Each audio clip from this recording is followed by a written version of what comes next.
In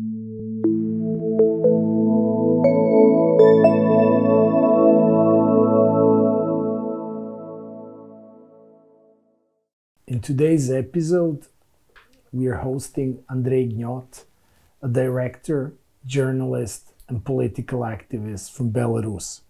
We'll be talking with Andrey about his life story, about his experience coming to Serbia, the arrest, detention, and we are joining you from Andrey's home in central Belgrade from his house arrest. Andrey Gnyot is a director, journalist and activist who has been detained in Belgrade since October 2023 under an Interpol red alert following an extradition request from Belarus. The request was based on fabricated accusations of violating Belarus tax legislation. Andrey is one of the founders of the Belarus Free Association of Athletes, an initiative that was created after the country's controversial 2020 presidential election. The organization brought together athletes opposed to the government suppression, appealing for free and fair elections. Andrey is recognized by international human rights organizations as a political prisoner. He spent 7 months in prison in Belgrade before being transferred to house arrest in June 2024. So, Andrey, can you tell us maybe about your odyssey, if we can call it that way, the journey of your life in the last couple of years after the 2020 elections in Belarus? So what were you doing in Belarus? And first of all, nice to meet you, and thank you for this talking and for this speech and for this story and for this opportunity to tell you the truth about me. So the 2020, it was very important year which changed everything, not because of COVID, but also the COVID you remember, it was horrible. But this year we had very hard times with presidential elections, and that elections was completely faked by Lukashenko regime. And we had unbelievable huge people protests against this.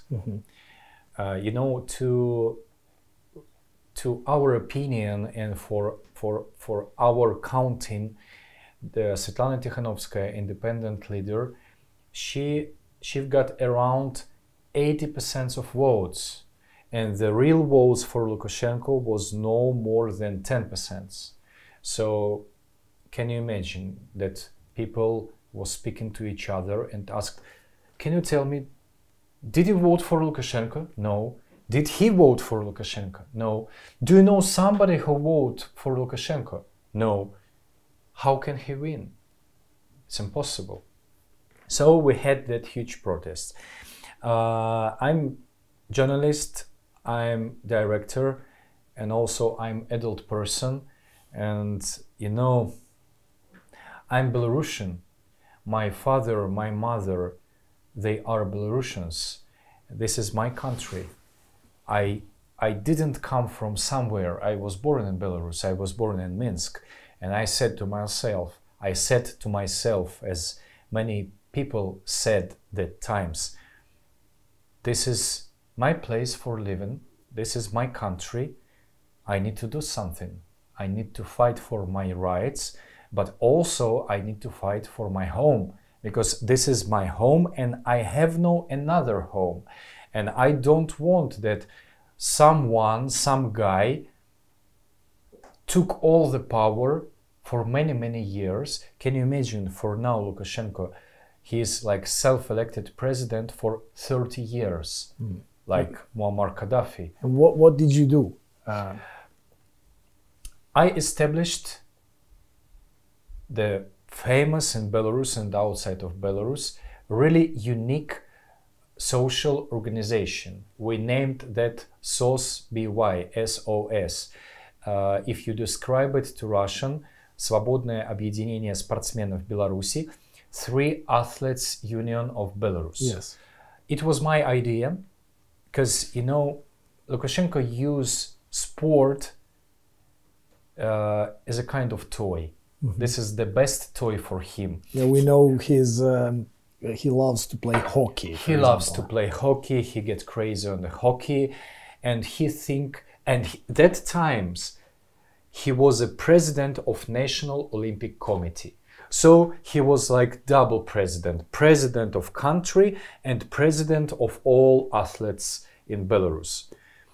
But to be honest, we had and we have already really good world famous athletes in Belarus, the gold medalists, and also the many of them participated in Olympic Games. So I have the very good friend of mine, Yelena Levchenko. She is famous basketballist player in Belarus. She participated in 2 Olympic Games. She had medals, and also she is only one person who participated in American WNBA. So it's a great sport person. And we had spoke together and asked to each other, what can we do for protests? And I said, listen, we need to make a union with athletes, because for Lukashenko, it will be a big punch for him. For him, it will be a big tragedy, because he think like everybody support him, but not. And you are athletes. You have super clear and clean reputation. Everything what you have, it's your blood, and it's your real power, and it's your real respect from the people. So let's be the voices of people. But and what did you do together with them? We made this association, and we was as the main figures for our protests. This is very important. Okay, I will tell you about this, but first of all, we became, and we didn't want that, because it was super dangerous. We became a head of protests, because all our leaders was imprisoned. Or, for example, Svetlana Tikhanovskaya, she was in exile because Lukashenko pushed her out from country. So we had the big protests, but no one leaders.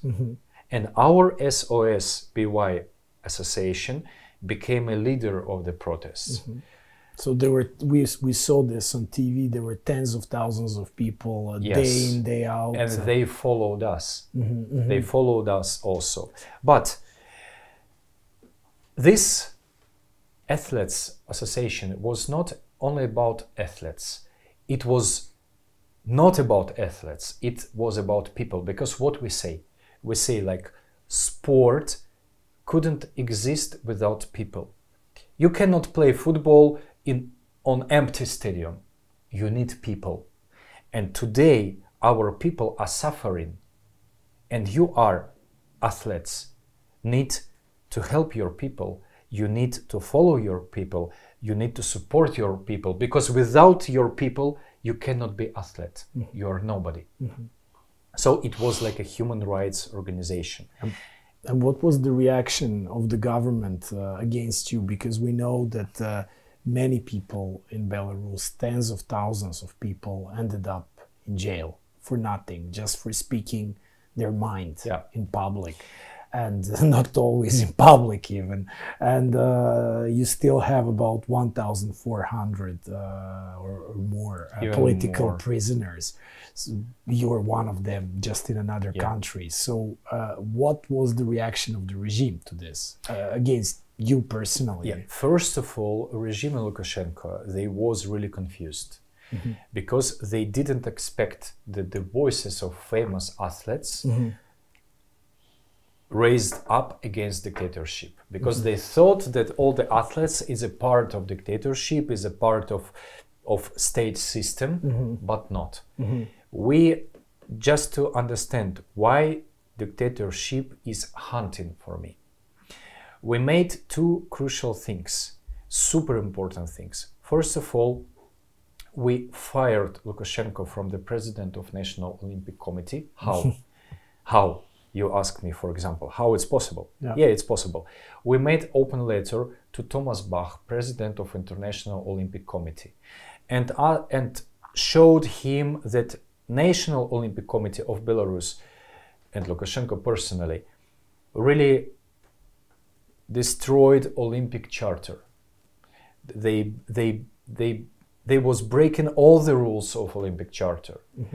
And we said, please remove Lukashenko from National Olympic Committee and stop financial help to National Olympic Committee. It's around €1.5 million per year.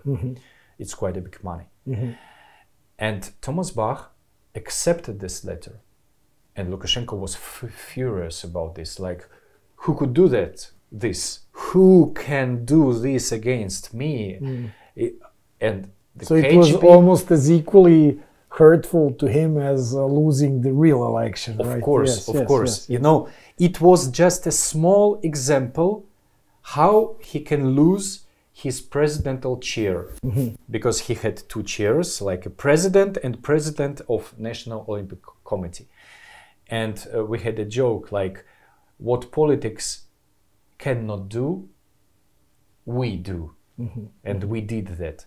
And the second one, we moved international hockey championship at the beginning of 2021 from Minsk to Riga to Latvia, because Lukashenko had a dream. It was a dream for him to have international hockey championship in Minsk. So we also wrote letters. We also wrote a lot of statements to René Fazel. He was a president of International Hockey Committee. And the big committee with other countries, they reviewed our documents and they accepted this. And after that, we became the most big enemies for Lukashenko personally, because we took out his dream. You know, it's very easy to understand why he wants to have international hockey championship. He can invite all the world to the country to show off fake picture of beautiful, the amazing Potemkin villages of Lukashenko's Belarus. Country without dictatorship. And after that, Lukashenko can say, like, look, what's the questions? You came to me, you came to my country, you saw everything with your own eyes. Where is the police? Where is the military? Everything was quiet. So I'm not dictator. It's very easy to use for propaganda. So you took this theater away from him, practically. Sure. And what does he do to you? The KGB, our secret police, named KGB till now. Its official name. Nobody believe me, but you can Google. It's KGB till now. So KGB started hunting for us. And I was as a hidden person in my country, without name, without surname, with fake telephone numbers for 10 months. 10 months, they couldn't recognize who is the head of this organization, because they understood that must be somebody who control this, must be somebody who help athletes to make statements, to make videos. But who is it? And after 10 months, I've got paper from KGB. It was like a call-in paper to my post. And my lawyers told me, I asked my lawyers, they are my friends. And they told me, like, Andrew, this is the black mark. This is the black label and black sign from KGB. You must leave country during 2 hours, because you will be arrested for next day. So I left country during 2 hours. I had no options which country to go, because I had no Schengen visa. I had no tickets to Ukraine, and there was only tickets to Moscow. So I ran away to Moscow. And because it's very easy to hide in a big city, you know, Moscow, more than 10 million people. I used to live on the fake addresses. I used to live 2 months in a hotel under different name. My friends booked the hotel on their names and just gave me key card from the room. So nobody can search me, nobody can find me that times. So this is all happening in Moscow, Russia. Yes. Back in 2021. Right. Yeah, and then at the end of 2021, I went to holidays to Thailand. And in February, as you know, in 2022, started this terrible Russian war against Ukraine. And I said to myself, it's over. It's impossible. I cannot live at that territory. I cannot pay money, pay taxes. I cannot imagine how I can live in Moscow, in a country who started war against my friends, against that people. Because, you know, Ukrainians is our neighbors. I have a lot of friends in Ukraine personally. I visited Ukraine many, many times.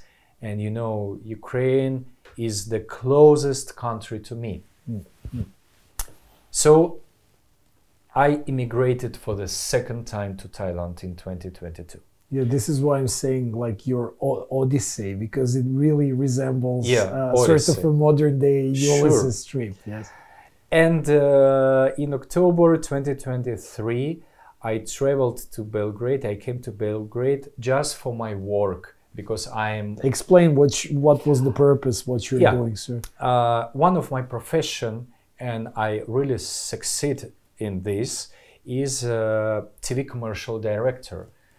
I have international awards like Effie Award, Gold and Silver for this. And I'm in this profession for 21 years, the half of my life. So I came to Belgrade because I had invitation for commercial shooting. And my plan was stay in Belgrade for 7 days. Mm-hmm. Mm-hmm. And I stayed 7 months in jail. Yes, yes. We'll come to that now. But this was your first time in Serbia or second time. Yes, you told me you came in August 2023. Yes, my first time was a couple months before this. I came in August in 2023 also for shooting. And I was really impressed of Serbia. I said, oh my God, it's an amazing country. It's really European, it's beautiful. A lot of possibilities for shooting. The very nice atmosphere. Everything for good work and for good collaboration with film industry is here. Mm-hmm. So, to be honest, the second decision to come to Serbia was my decision. It was my decision. To do it here, the commercial, right. Mm-hmm. I had a choice between 3 countries, Turkey, Georgia and Serbia. Mm-hmm. And I said to producers, no, we should choose Serbia because I was there. It was amazing. Why we need to choose another country? Let's go to Serbia. But the point is, you had no links to Serbia before that. You came here randomly because you liked the location for your ad. Sure, I came here, of course. Yes. I have no any links in Serbia. You know, to be honest, for me, Serbia, South Africa, Chile, Colombia is the same. So it's like nice the same nice new country with nobody here. Yes, yes. Okay, so you come to the airport, you land, and what happens then? I came to airport and I was arrested immediately on a border control, on a passport control. They took away my passport. They explained me nothing. They took me to a small room really like this with more than 40 people, refugees from southeast or somewhere. Mm-hmm. And that people was shouting, crying. It was terrible atmosphere. I asked for water. I asked for food. No any response. So more than 8 hours without any explanation. And what goes on in your mind? Did you suspect why you were stopped, or you don't really know at that point? Look, of course, somewhere very deep in my mind, I had this possibility that dictatorship could catch me somewhere. But it's 1 million people of Belarus against dictatorship. We are millions. It's not only me, only one. And I didn't realize that dictatorship, that I am for dictatorship is really so important person, Yes, VIP person. Yes. So I didn't realize, and you know, even my friends and even my lawyers, they was joking with me like, Andrew, you are not Victor Bout, you are not Julian Assange. Keep calm. Don't worry about this. Everything gonna be all right. Nobody will search in you because dictatorship has a lot of things to do, and this is not you. Okay, so you are in this room at the airport. What goes on after that? After that, they immediately put bracelet on my after 8 hours, they immediately put bracelets on my hands. They moved me to police station. It was deep night, the almost deep night, the 10 o'clock even later. They took my fingerprints. They made a photo with me like with a real criminal, but still no any explanation. Only one thing they told me, like, this is something from Minsk. And that time I realized, oh, if it's something from Minsk, I really understand what is it. And after that, they took me to Vyšší Court, the Vyšší Sud, and only that place they showed me very quick, just for 1 minute, and it was forbidden to take a picture, to read the paper from Interpol. And I saw that Serbian authorities has Interpol request from Belarus against me for tax invasions. But it's completely, first of all, it's completely bullshit and fake. But I was smiling because it's super common. You know, we say that it's like a People article, because this exactly the same article has Victor Babariko. He tried to be a president. He is a candidate for president. The second one, famous person, is Ales Beliatsky. Yes, he is Nobel Prize. We had Ales at our his representative at our conference in 2022. Ales detained now. He's in Belarusian prison with the same article. Okay. We had big independent, the huge independent media told be why Lukashenko destroyed that media, and many of journalists from that media are detained now in Belarusian prisons with the same article as mine. So, you know, this article is the very popular curtain to hide the real reasons, because, you know, if Belarusian dictatorship will use the real political reasons, nobody will respond for this. But to hide political reasons under tax invasions, it's very easy to hide. Nobody checked this, and this is true. Nobody checked this, and they arrested me.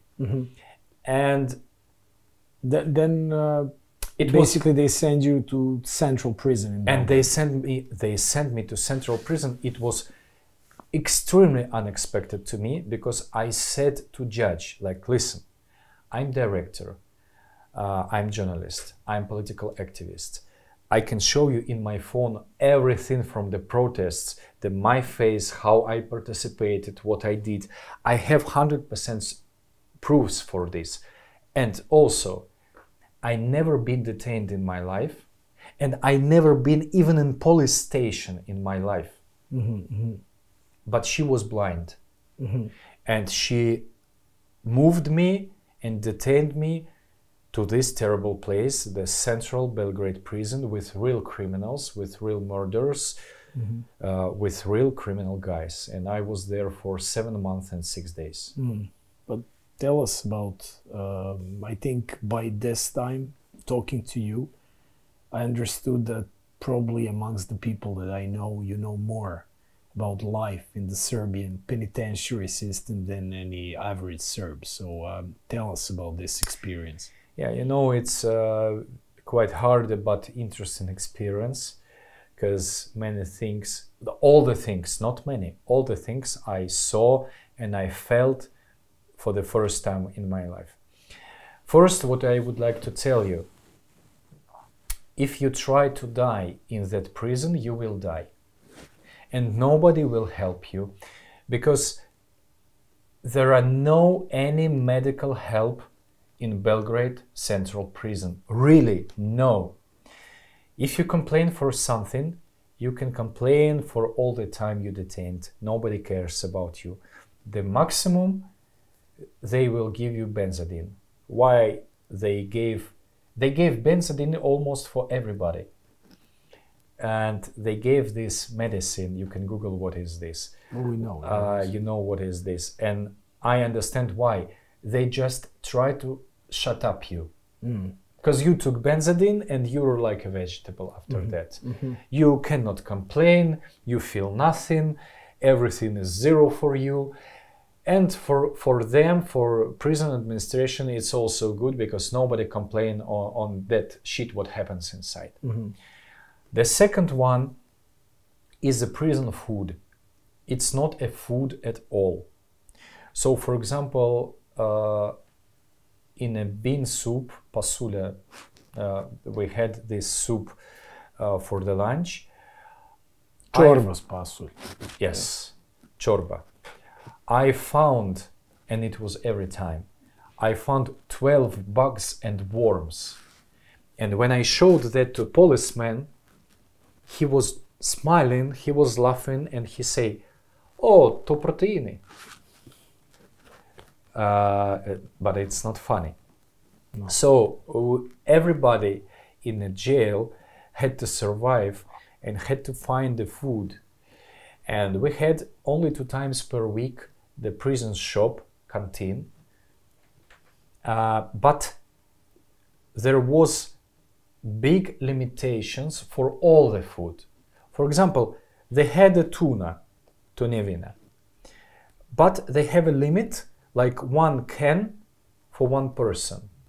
But, okay, just imagine, 1 can of tuna 2 times per week. So 2 cans of tuna for a week. And you are adult person. How you can live? It's only for 1 time you can eat and that's it. And could you, because I imagine, in which part of the central prison were you? Because there are several of these. Oh yeah, wings, central prison had 5 blocks, and all the blocks has special nicknames. So I was fortunately, I was in the best block ever, the block number 1, and the nickname for this block is Hayat. But the worstest block is block number 5.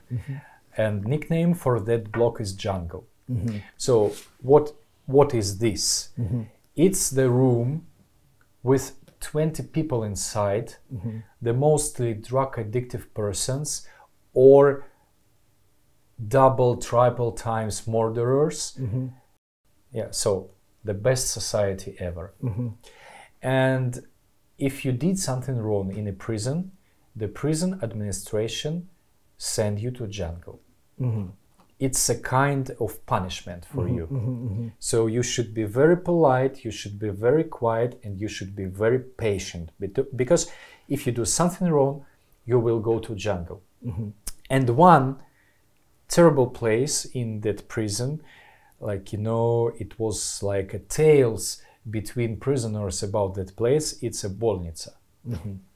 So this hospital is the mental hospital, and we heard terrible voices shouting all the night from that bolnica, from that poor people who was detained in that bolnica. So this is not usual hospital, this is prison hospital for mentally sick persons. And you were in this Hyatt wing, so-called.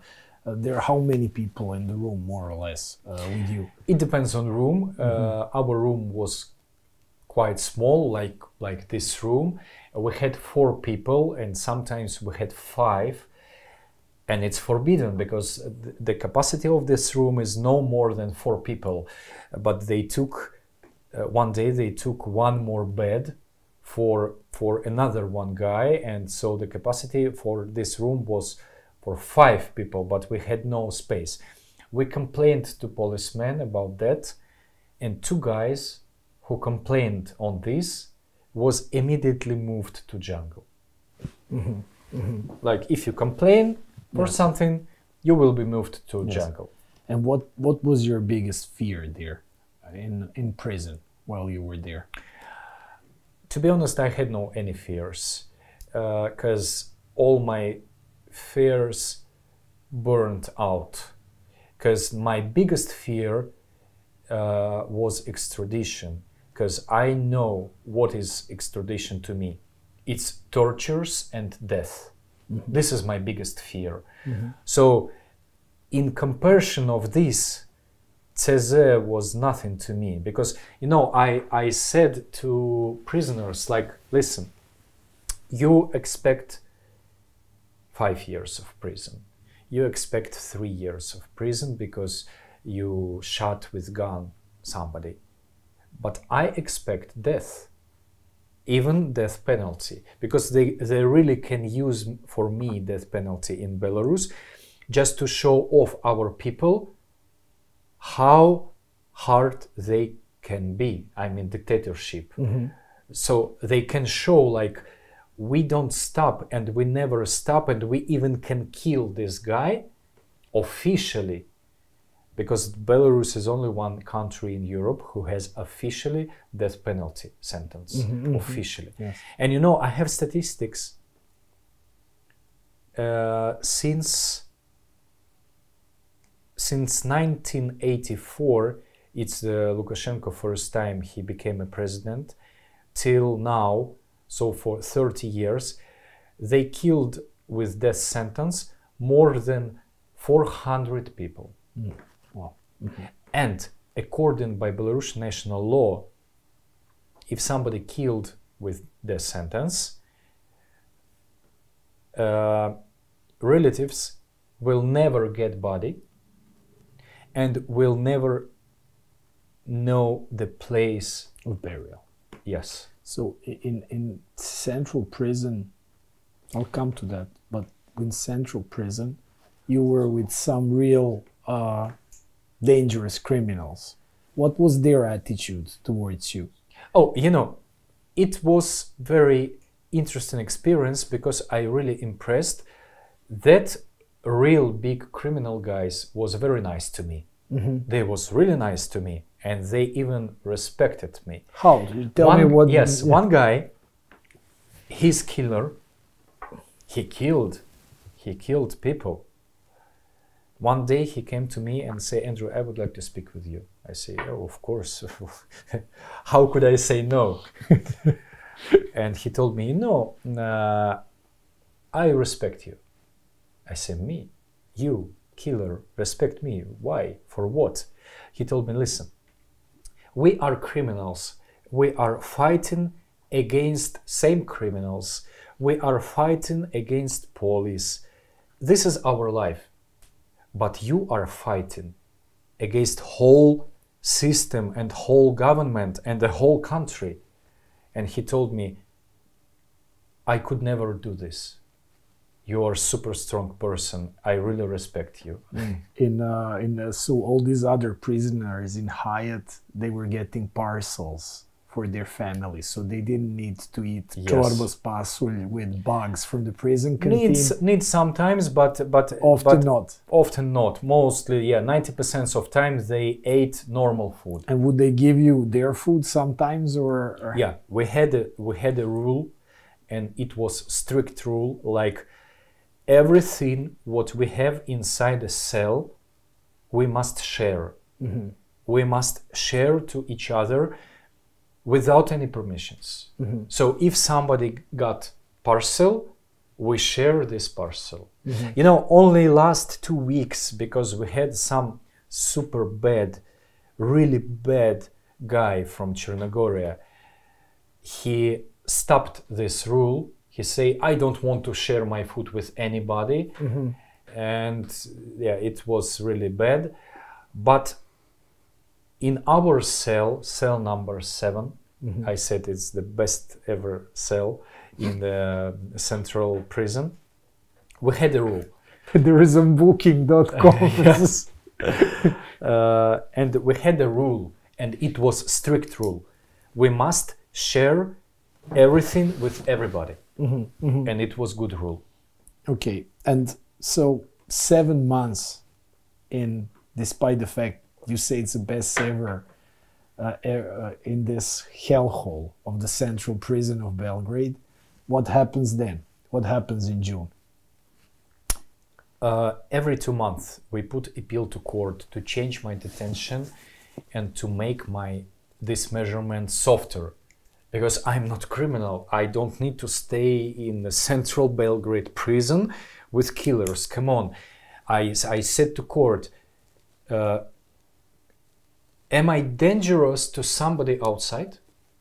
I'm not dangerous. I'm not danger to anybody. Why I need to stay in prison? Why? For what reasons? There is no sense. So every 2 months, my lawyers and me personally put appeal 2 months. And after 7 months and 6 days, miracle happens. But as I told you, I have 2 courts, Высший суд, High Court, and Апелляційний суд, the appeal court. The Высший court is always bad policeman. Appeal court is always good policeman.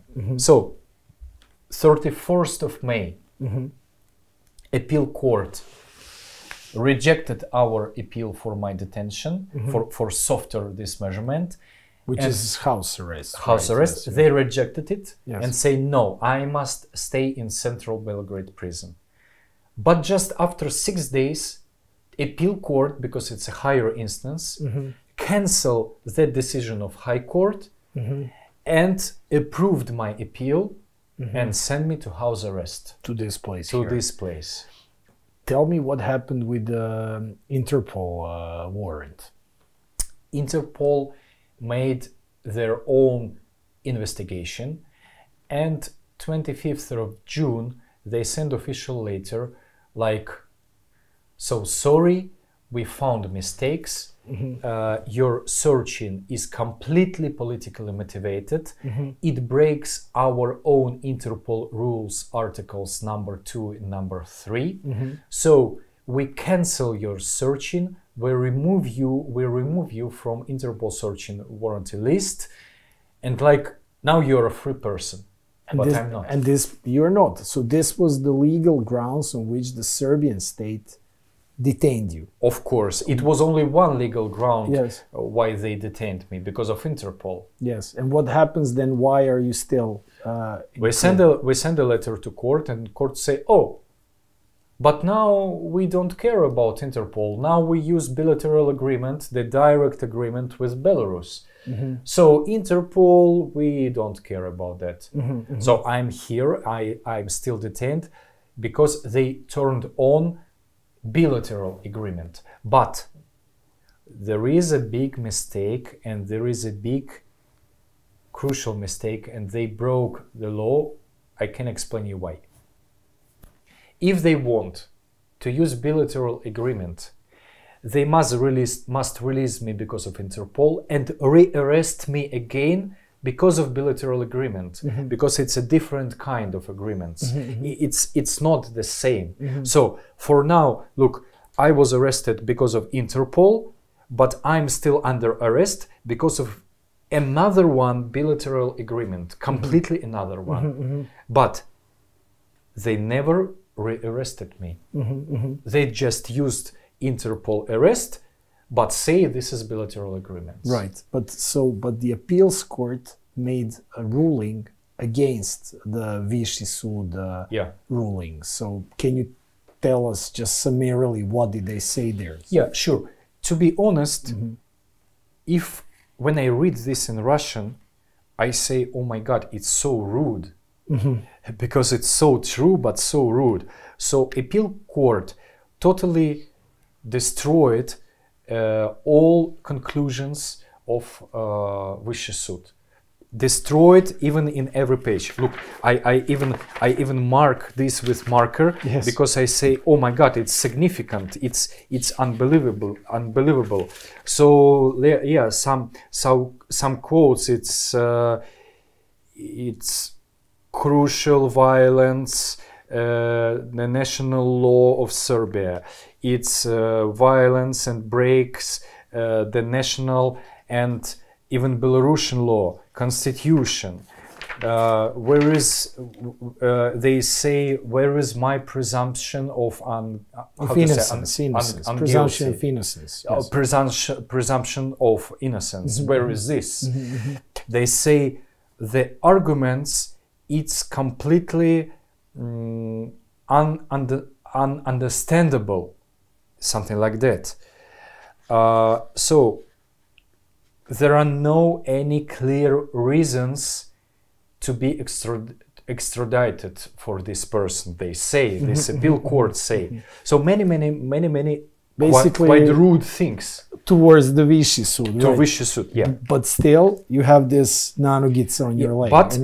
But what in the end? Yes. They say, okay, we send this case to Viši Court again, and we ask Viši Court remake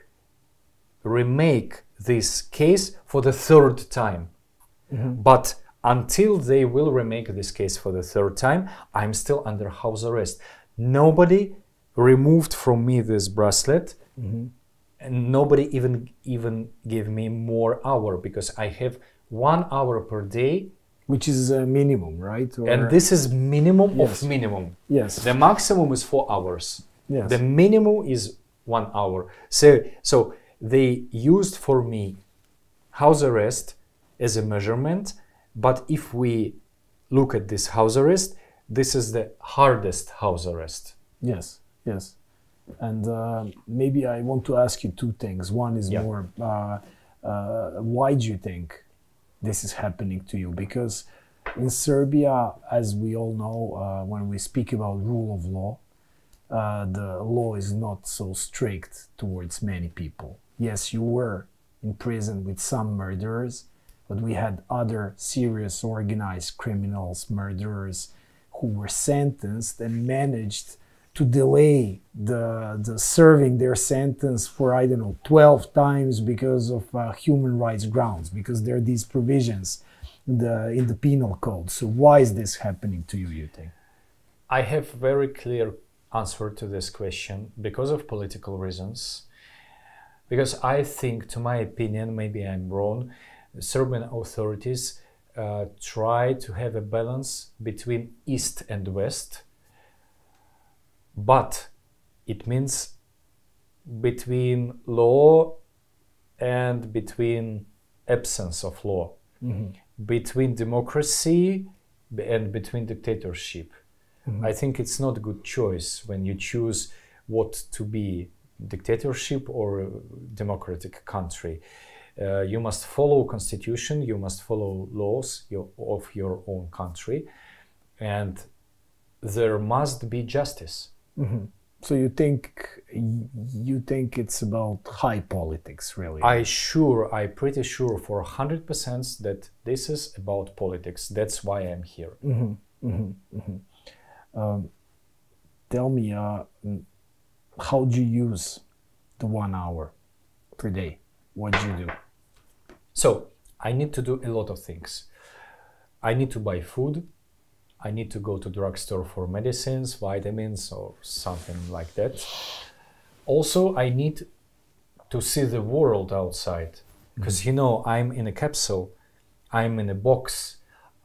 Sometimes I said to my friends, like, I feel myself like I'm astronaut who is flying right now to Mars and have just 1 hour to go to open space.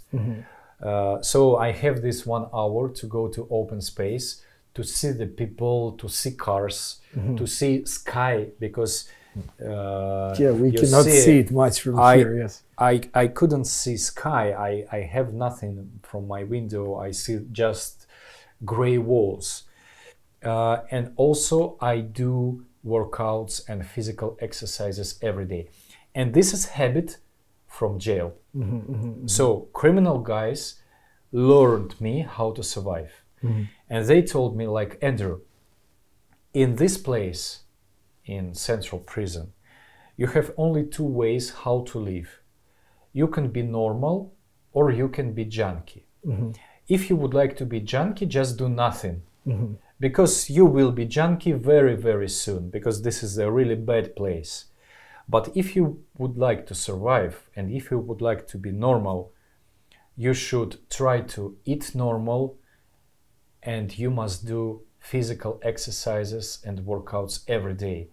It will clear your mind, and it will make you stronger physically and mentally.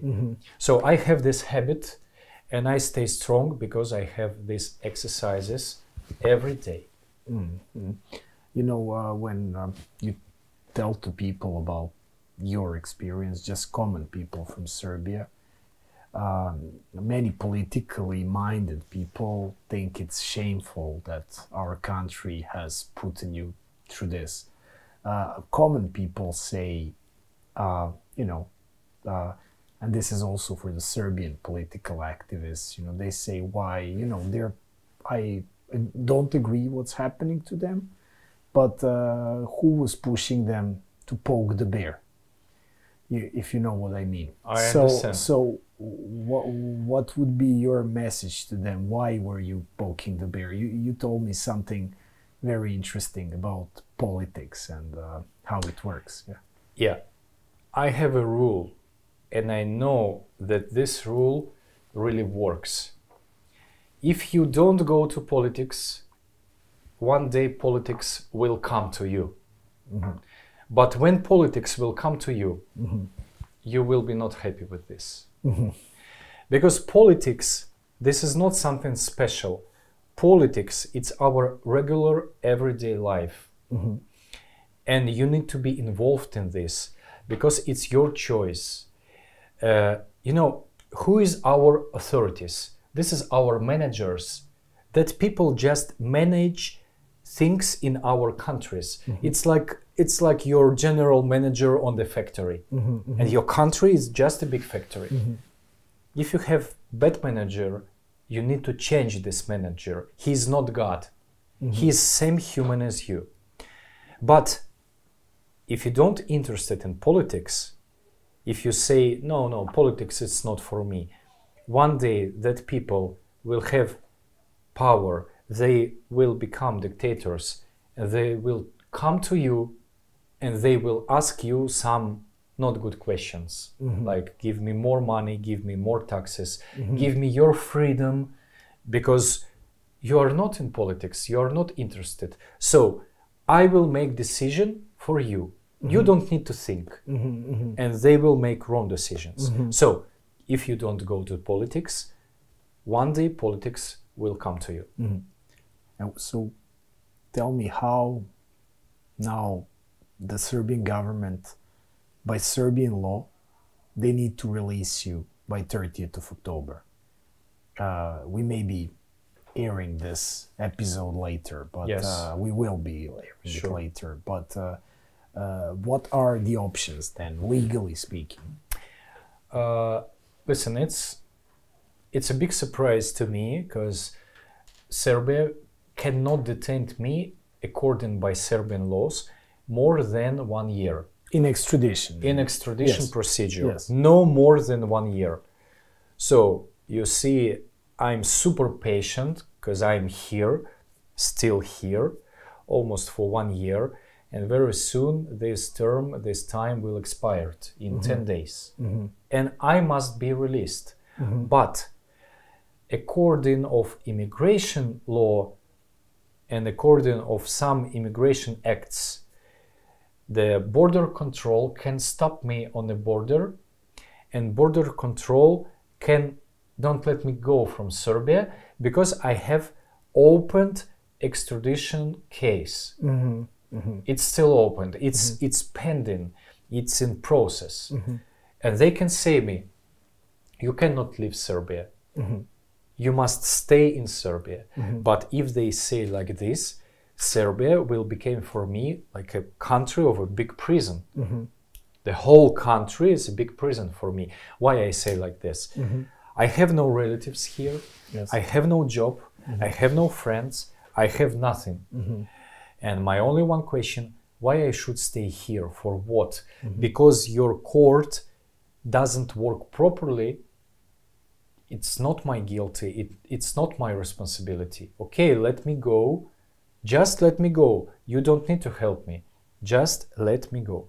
So this kind of situation we have right now, and my lawyers have no answer to this, and we really don't know what to do, because you know, if I try to cross the border and if it's forbidden to me, they can make a special paper against me and send this paper to court. Like I tried to run away. And it can be used to imprison you again. Yes. Right? Yes, correct. So tell me, how does this, going beyond this, you leave Serbia. How does your odyssey end? How would you like it to end? Yeah, you know, I cannot say I like it. I must finish my odyssey at home, and my home is Thailand. You know, sometimes people ask me, why Thailand? But this is my choice. I made my choice, and I don't want to change it. Because just imagine, 2020 protests, 2021 first immigration, 2022 second immigration, 2023 detention in Serbia, 2024 jail. I would like to end this in 2024. I would like this year will be like a finished dot for my case, and I would like to finish my odyssey this year, because since 2020 till now I have this terrible story every year, and I lost my energy, I lost a lot of resources for everyday fighting. You know, right now I'm like a soldier who is fighting on the war every day. And I afraid just only one thing. When my personal war will stop, maybe I will want to have this war again. How do you think that one day, okay, Thailand is your home of choice, your Ithaca of choice right now, but the real Ithaca, do you go back to it, to your real home? And how and when? Sure. I know how. It's easy, just buy tickets and go back home, because it's my home. Everything was waiting for me. Everything are waiting for me in any moment, but without dictatorship. So I must fight against dictatorship with all available ways to me, and I will do that. I will spread information. I will speak with people. I will motivate them for fighting. I will do my personal fighting against dictatorship, because dictatorship must be destroyed. Only after that I will back home. So if you ask me for the super final destination, of course my super final destination is my country, because now I lost it. I would like to say, like, they stole my country from me. They stole my life from me, and I must back it to me. Tell us, just to end with this, you come to Minsk, and just imagine there is no dictatorship. Tell us just your first day, what you do. I really don't know. You know, I'm so long in this fighting against dictatorship. I just would like to walk on the street with a big white flag, because it's strictly forbidden now. I would like to take this flag and hold this flag through the center of Minsk with my friends, just to show that we are Belarusians, this is our country, and this is our national symbols. Thank you, Andrei. Thanks. Thank you very much. Hvala puno.